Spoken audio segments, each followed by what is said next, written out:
Good day to everyone. Today I would like to share how to set up mobile hotspot on laptop in Windows 11. Let me show you how to do that. Yes, from a laptop or desktop, I just want to share my Wi-Fi to my all friends and to my mobile as well as my colleagues. So what I have to do? So how to share my internet? So I have the internet connection, whether a Wi-Fi or a LAN connection. I just want to share this network connection to my mobile as well as my colleagues. What I have to do here? Just right click on the Windows button and just go to settings option. Once you go to settings option, there will be plenty of the settings will be available. Just go to networks and internets. Once you click on networks and internet, there will be a mobile hotspot. Share your internet connections will be there. So I already connected the internet. I just want to share this connection. What I have to do here?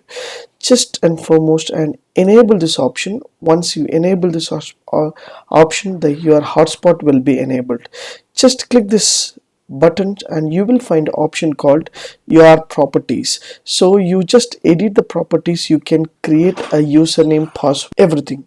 So what you have to do here? So just click here for edit option. Once you click edit option, there will be a network name will be there. You can give your name, for example your name or your network or hotspot, anything you can give, as well as you can give the password. So just type your password. For example, I just want to give my password, so I just give some codes over here. So network band will be there, any available, and 2.5 or 2.4 gigahertz you can give, any available percentage you can give, and just click a save option.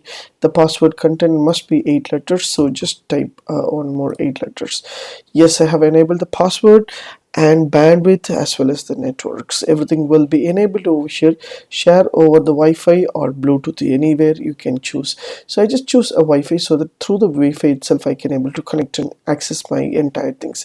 So now I enabled my Wi-Fi network hotspot, so now I can able to share my Wi-Fi password and I can able to connect with my friends through my network. So I can share my internet for my friends as well as my colleagues. This is the simple and easiest way. If you want to disable this option, just click to off the things so that your sharing will be switched off. So if you enable means they will ask the password. So if you don't know your password, just enable this one and you just go to and check the password, whether what is the password. If you are not familiar with your password, just check over here in the settings option and you can share the password and you can able to give the network connection to share everyone. This is a simple and easiest way to communicate, to connect to your internet with others as well as your mobile. So use this option to share your internet and access your internet anywhere else. If you like these tips, please share with your friends and subscribe my HowXT channel. Thanks for watching, dear friends. Have a great and good day.